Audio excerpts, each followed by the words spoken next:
Amokshisham, Amokshisham, Amokshisham. Thank you for coming to our lunch today. Since a lot of you weren't here for my talk earlier, I'm going to do it all over again. Ang. Segop Diwayu. My name is Segop. My English name is Alfie. I've been very honored to be part of the organizing committee for this Sharing Our Knowledge conference. I don't feel like I deserve the title because I don't feel like I was a lot of help, but you know, when they asked me to be part of it, they really wanted to include Simshian and Haida, and they really took my words seriously, which means a whole lot. So I'm really grateful to be part of this conference. I'm really grateful to stand before you as a member of the organizing committee. And I'm really privileged this afternoon to introduce to you our next speaker, Cordelia Kellie from North Slope. She's going to be talking about some education and sovereignty in some Alaska Native business. And so we're really fortunate to have secured her to come speak. We sent her a special invitation to be here, so let's give her our kind attention. Cordelia Kellie.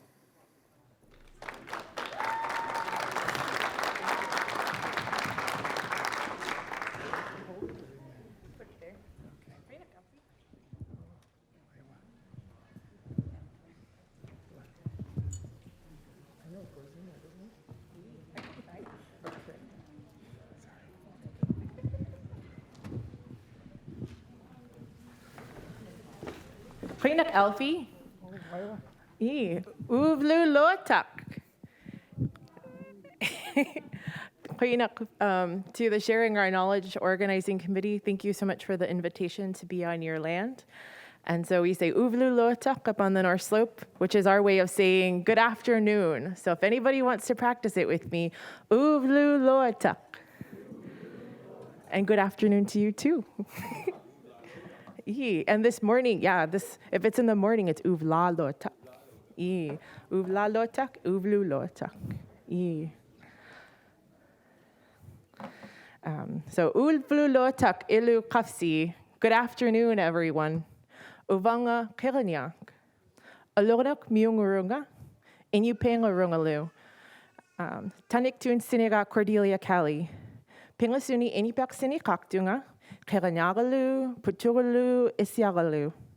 Keranyak Apara Felton Sullivan Min, Patuluk Apara Greg Togrick Jr. Min, and Isyak Akara Eva James Minlu.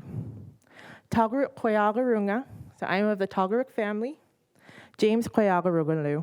Angayukaka Patik Agnes Kellie Lu, John Kellie Lu. Atoraga Aishana, Asi Nukaluga Pituk. Aniruanga kisaraving mi, and yuruk tungalu wasilami, aglan ilatka, alorok miungurut. Savaktunga ilisaraving mi, external affairs manager mi, akupak asi in yurunga, kisaraving milieu, utkaraving milieu. So I said, good day everyone, I'm Keranyak. I'm from Wainwright, my family's from Wainwright, and I'm Inupiaq. My English name is Cordelia Kellie.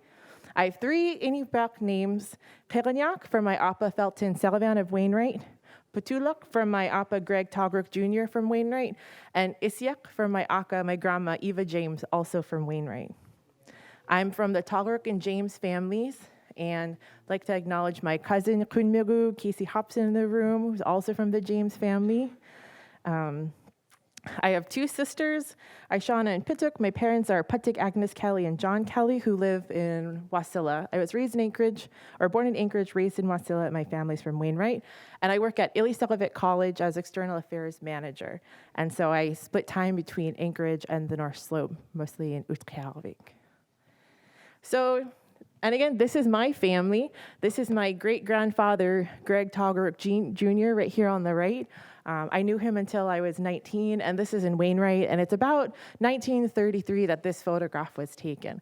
And then that's my great-great-grandfather, Ben Togrick, and his wife, Bessie Togrick, and their other children. And this is our community of Wainwright. This is about like 1:30 in the morning on a fall night. But of course, it's just one of the most beautiful, beautiful places. Aloganak means like land that slopes into the sea, and we're on a little bit of a bluff, and it goes down, and there's this really wide beach, and it's one of the widest beaches that we still have on the North Slope. And it was so wide, that's where people used to actually land their airplanes before we had a runway. And it's just like a beautiful, beautiful community. So today, I'll be sharing about Iliselovic College, particularly in the context of what it means to be a tribal college. So here's some background on Iliselovic. So how many people feel like they're fairly familiar, like very familiar with the college? How many people feel like they've heard about the college but don't really know too much about it? Perfect, I'm in the right spot. Okay, so about Iliselovic, the infrastructure that we're in was built in 1947, and it's a little bit beyond what you see here. So back in the 40s, the Navy was up on the North Slope, and they created what was called the Naval Arctic Research Laboratory. And so it's 3 miles outside of the main community of Utqiagvik, formerly Barrow. When the Navy left, the North Slope Borough took ownership of the infrastructure in 1980 and created a training center shortly after our borough was created. Between 1980 and 1995, that training center was a lot of things. For a while, it was the Inuit University of the Arctic. It was a University of Alaska Extension Center, so actually part of the University of Alaska. Then it became the North Slope Higher Education Center. For a little bit, it was Arctic Suvunmun Iliselovic College. And then it was the Mayor's Workforce Development Center. But in 1995, incorporated through a North Slope Borough Charter, Iliselovic became a candidate for accreditation as a standalone entity. And that's when it became its own independent college, was in 1995. And in 2005, it became federally recognized as a tribal college. This year, we are celebrating the 25th anniversary of Iliselovic College. So what is our vision? Our vision, artikisakrak, is ikayutaw luta, nunakinyun, suangap tagalugit, ilisaranikunlu, suragala sinyakunlu. And that means to help build strong communities through education and training. Some additional highlights about the college. We have about 1,800 students servicing the 8 communities on the North Slope. And we have distant students statewide. We have 1 bachelor's degree, 14 associate's degrees, and 32 certificates. We have a 70% retention rate, and our workforce development completion rate is 98%, with our workforce program offering 350 classes serving 40 organizations and 149 different topics on our last count. Iliselovic connects with students from kindergarten to high school. We have a robust summer camp program with 150 students coming every summer from across the state, including a really strong cohort from Metlakatla. Yeah, we have a number of students who are actually pursuing education in Metlakatla. So many so that we have a part-time employee there. But what are tribal colleges and universities? And what makes our college tribal? Tribal colleges and universities became possible following the Tribally Controlled College or University Assistance Act in 1978, and are a direct outgrowth from the Native self-determination movement of the 1970s. Specifically, tribal colleges and universities are charged with perpetuating Native languages and culture, creating jobs and career opportunities in our communities, strengthening tribal governments, promoting healthy and traditional lifestyles, nurturing Native children, youth, and families, sustaining tribal lands and environments, preparing the next generation of Native entrepreneurs and leaders, inspiring Native creativity and innovation, building a Native research community of practice, and are a catalyst for change. So Ilisagvik is a tribal college, and it's created by Inupiaq people with Inupiaq people, culture, language, values, and traditions in mind. Inupiaq culture is woven through our bylaws. It is the center of our mission and vision statements. It is also sanctioned through the Inupiaq community of the Arctic Slope, the Arctic Slope Regional Tribal Government. And our Inupiaq way of being is the culture which gives Ilisagvik College its tribal status. It is an Inupiaq place to ensure that our people can support ourselves in having strong, healthy lives, using the tools that are now available to us as adaptive people. These tools now look like a college or academic or workforce training. Ilisagvik College's mission has been to offer quality academic and vocational and technical higher education aimed at matching workforce needs while perpetuating and strengthening Inupiaq culture, language, values, and traditions. We strive to meet our students where they are, who are predominantly Alaska Native. So this year, we asked our community members, students, and elders, and a number of conversations that was facilitated with our dear friends with First Alaskans Institute, who are also in the room.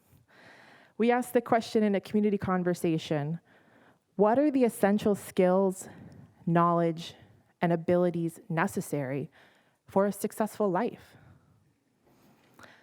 The second question was, what can Ilisagvik offer, and how can we grow to meet these community needs? Through the discussions as a college and with our community members, Ilisagvik developed a guiding statement, recommitting to our long-established mission and vision as a tribal college. We are proud to share a theme for our 25th anniversary celebration, Unapologetically Inupiaq. Being unapologetically Inupiaq means that everyone is welcome.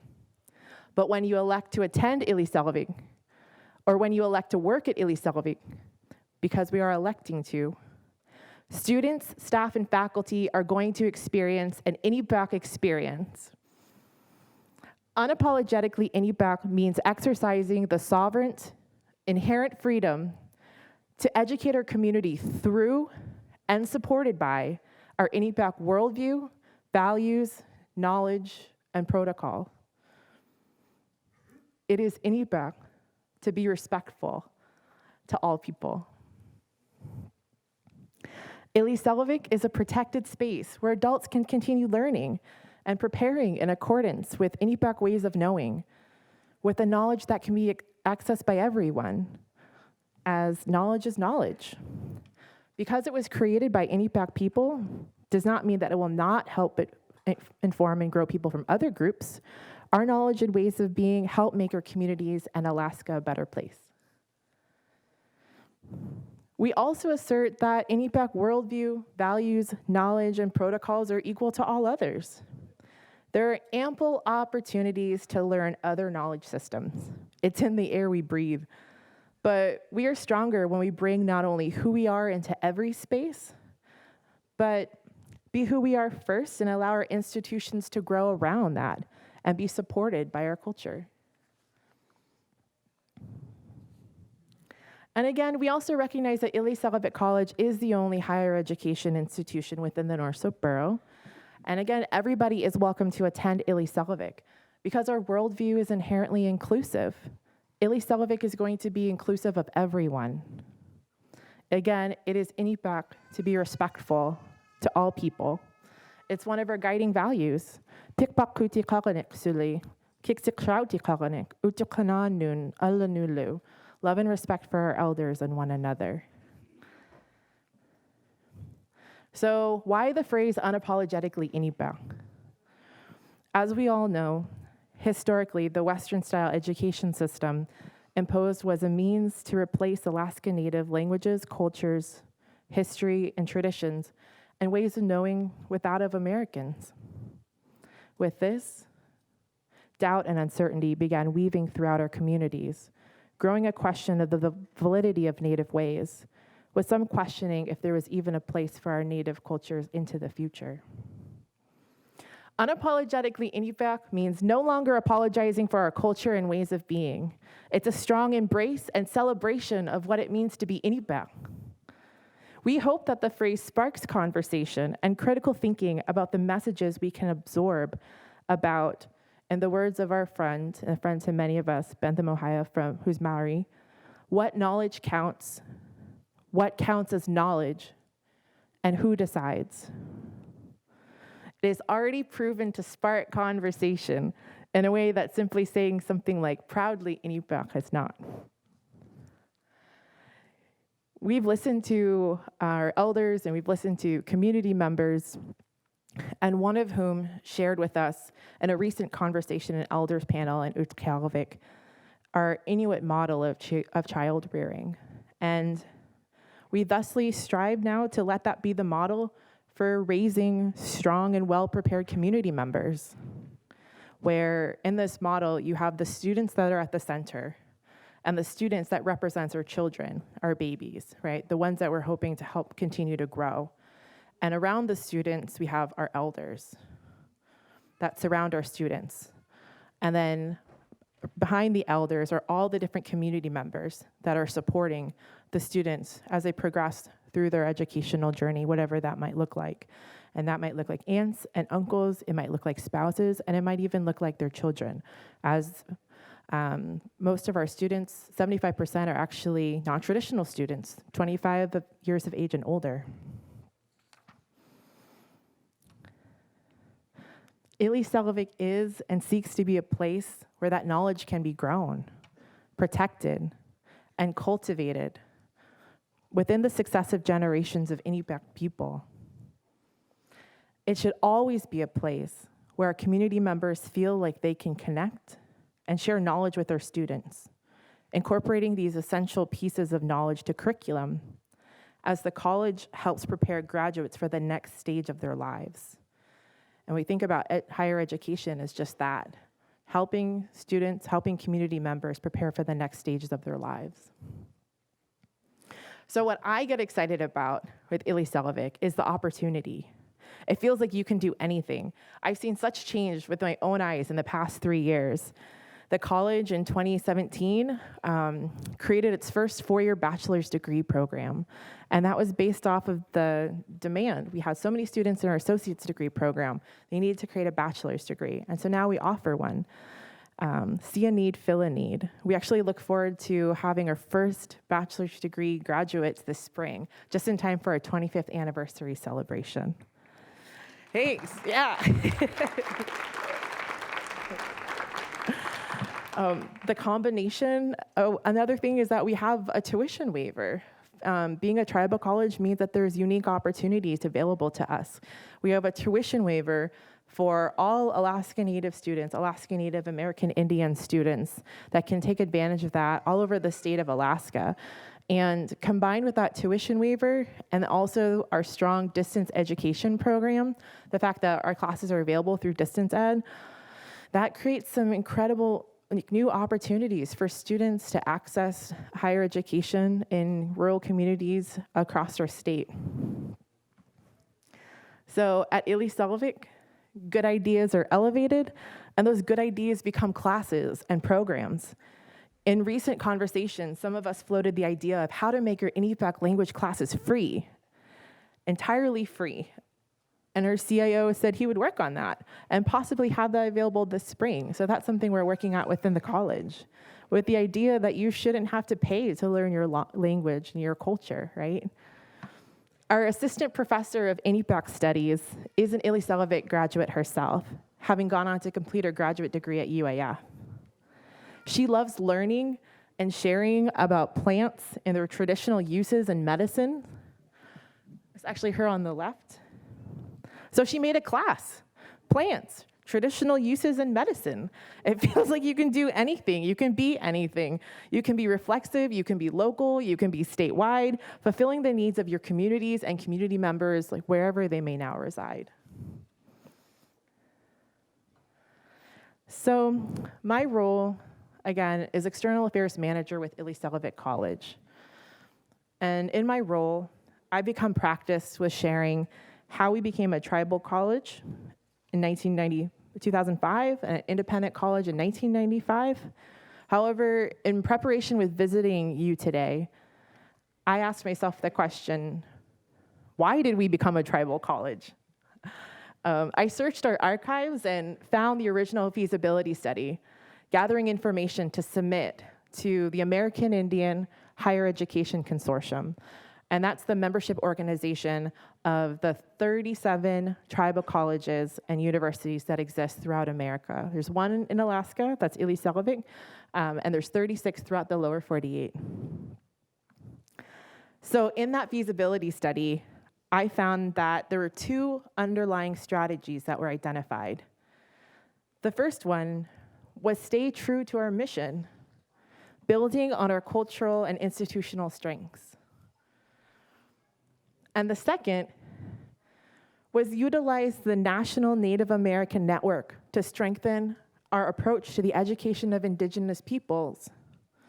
So what that told me was that we knew, as we know now, Atauchikun Suangarugut, we are stronger together. Our tagline has been for some time, Ilisagvik, Alaska's only tribal college.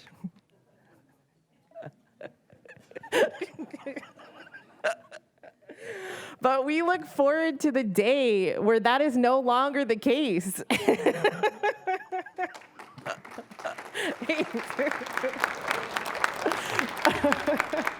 Where maybe we are Ilisagvik, Alaska's Inupiaq Tribal College, or Ilisagvik, Alaska's Arctic Tribal College.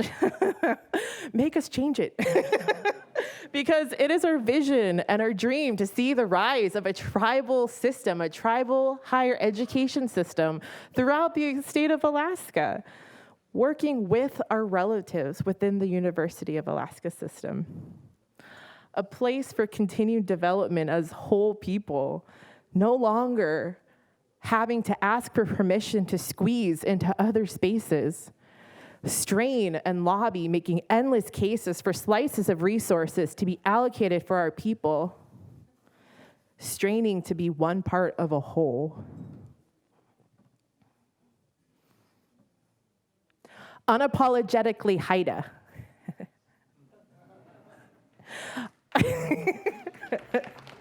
Unapologetically clink it. And unapologetically Simpsien.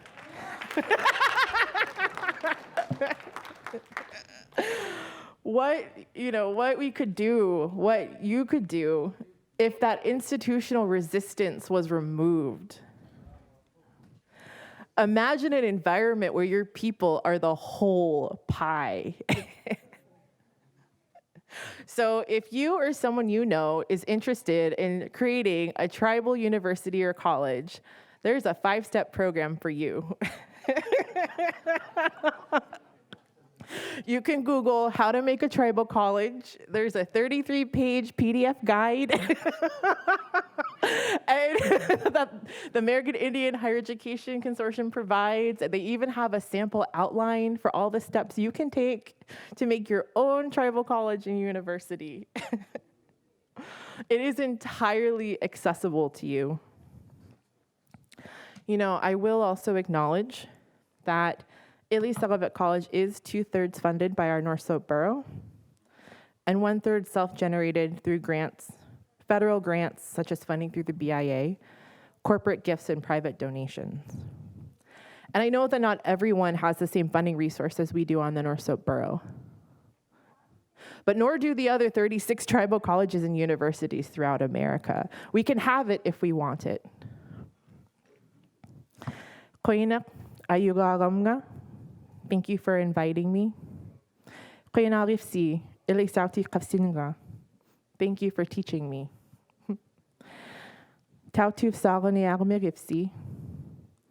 It is not the last time I will be seeing you all. Thank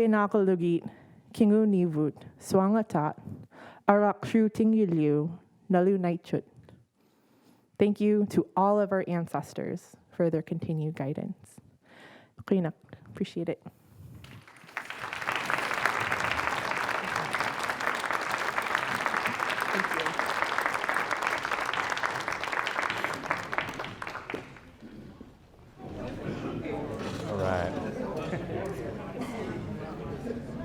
All right. Kuyanakwa. Areya. It's good to use someone to backwards. So, right on. Yes. Yes. Cordelia just said she could share some Anupak. That would be awesome. And on Alice Taft's Jock's suggestion, we'd like to take some questions for Cordelia, and I'd like to start. I'm now trying to piece together like how they made that progress on the tribal college front. It's not, there's different people, different circumstances, but just to think over strategy, because I know there was a large Kellogg Foundation grant that was administered through Clinton Haida 20-some years ago. My father, Andy Hope III, Ted Wright, and others were involved, the Southeast Native educators.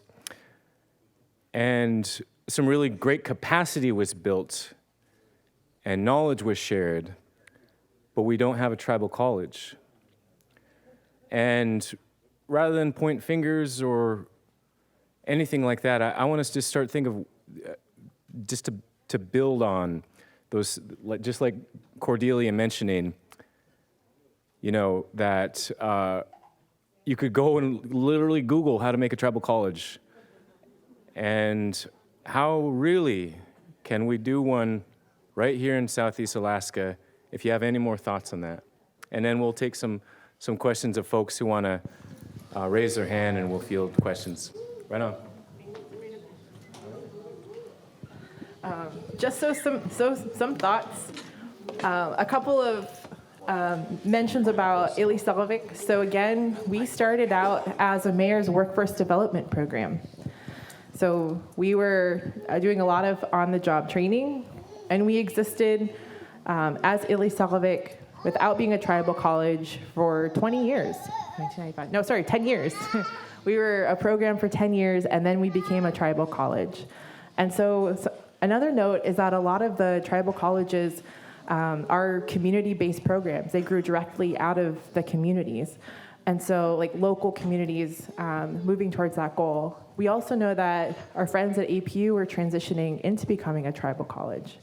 So if you're interested in growing a tribal college, you could look online, and this guide tells you the different areas and the different qualifications basically that you need to meet. So there's different standards that you need, areas or elements that you need to meet to become a tribal college. Some of the criteria is a better word, means that your student population has to be over for 51% Alaska Native or American Indian. Another one is that your board has to be also majority Alaska Native or Native American, right? And so if basically they set out all of these different criteria and you kind of move towards those, and you can kind of, once you've satisfied those different areas, you suddenly qualify as tribal status. And now you're now eligible to receive special funding through the BIA, through the BIE, and other federal grant opportunities, including the tuition waiver that you wouldn't have been able to receive otherwise. And so when you're moving towards that process, and you say, you know what, we're not a tribal college now, but we want to be someday, that moves you into even a different status called being an emerging tribal college. And that really helps you grow the relationship with AHEC, which is the American Indian Higher Education Consortium, but also grow the relationship with all the other tribal colleges who have also gone down that similar path. And again, tribal colleges and universities were created following the Act of 1978. So all of them have existed only in about the past 40 years or so. So they're all new, and they all just did this. And so there's knowledge out there, there's pathways out there, and there are people in other communities who just did this, that are there and willing to support community members who are also seeking to have the same type of tribal education, locally controlled education in their own communities.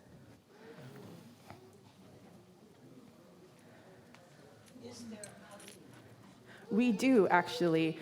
We do. So the question is there housing at Ilislavik? And again, we are in infrastructure that's now over 70 years old, but we do have dorms. And so we have we can house about 50 dorm students. And we don't have family housing, but one thing that we're working on with the college is actually the dream of having a brand new college campus right in the center of our community of Utskalavik.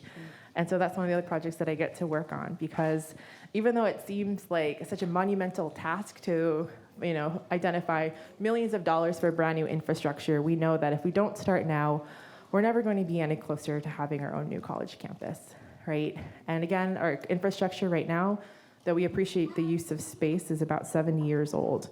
And so it's always going to be a need. We're going to definitely need a new campus. So that's something that we're working on. You might hear more in the next couple years. Wow. Do you have one? I do. Ganashish, how does Sheldon Jackson College fit into the scheme of things? How is that a different mission for a college like that, for the tribal colleges that you're speaking of? It could be that a couple of things. It could be that Sheldon Jackson it has different criteria or never pursued the specific criteria towards being a tribal college. And I know that because Ilislavik is the only tribal college, so it could have that there is possibly other criteria that maybe they didn't meet, or it was a process that they just didn't pursue. And there's lots of different reasons that could be possible. And then also knowing that you can still receive, if you have enough, quote unquote, a high enough percentage of American Indian or Alaska Native students, you can still as an institution receive some funding that other tribal colleges do receive, and maybe that was like enough to satisfy. Like, for example, the University of Alaska, they receive some funding that can be allocated for tribal colleges specifically because the percentage of Alaska Native students is, quote unquote, high enough. Mm-hmm. Thank you. Mm-hmm. E. Hi. Wait. Martin. What is the status of the school in Anchorage that was trying to become a tribal college? I don't know if you're familiar with what I'm asking. I am, actually. So that's Alaska Pacific University. And so again, like we shared, we're excited to one day have an entire system of tribal colleges. And so Alaska Pacific University is, again, in Anchorage, and it's a private college. They have about 550 students, and they, a couple of years ago, shared the news that they are looking to become a tribal college. And they're steadily working towards that goal. So because they have shared with AHAC, the national consortium, that they want to be a tribal college, they're now what's called an emerging tribal college. So they have emerging status, which means that they are officially working towards the steps, the criteria. And one of those pieces of criteria, like I shared, is that you have to have over 51% Alaska Native American Indian population. When they started this journey about a couple years ago, they were at about 17%, and now they're at about 23%. And so they're actively incorporating new classes, they're actively building relationships with the broader Alaska Native community within the area, having more Alaska Native gatherings, and really serving as a gathering place for Alaska Native community members within the Anchorage region. And so that's a journey that they continue to progress on. And we actually have a great relationship with APU. We talk with them all the time. And in fact, when I'm in Anchorage, my office for Ilislavik is on EPU campus. And so I just walk downstairs and say hi to everybody. And another thing worth noting and mentioning is that in the early 2000s, speaking of the relationship building and how we're stronger together, in the early 2000s, there did exist something called the Consortium for Alaska Native Tribal Higher Education, CANHE. And over the years, that lapsed. It met a few times a year, and it was really supposed to be an entity to bring together organizations invested in like Alaska Native higher education. And so that's actually something that we're working on bringing back with APU, with Ilislavik, and others who are interested in becoming a tribal college as well.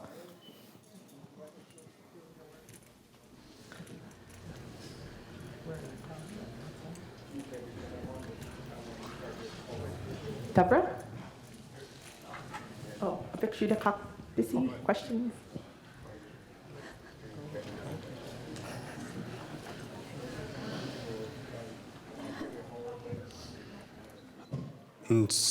My name's Jimmy. I work here with the hall. So I was in and out, but I was wondering, with your tribal college, is it recognized elsewhere as a type of degree or type of education that you're able to use as, say, you went to a university or a community college?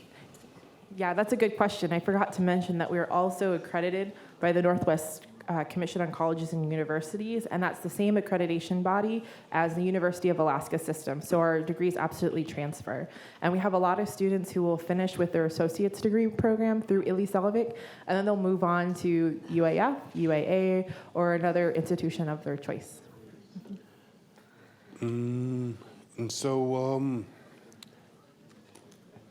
well, that's good to know, because it seems like our universities in Alaska aren't as accredited as the ones down south, so are recognized as much. So that's good to know. Thank you. Yeah, thank you. And if you have any further questions, I'll just be here for the rest of the day for the conference. So feel free to connect with you, talk with you, and share, but also learn from you. Thank you again for the invitation to come and learn from your land and your peoples, and to sit in on the workshops, and really appreciate being on your land. So, thank you.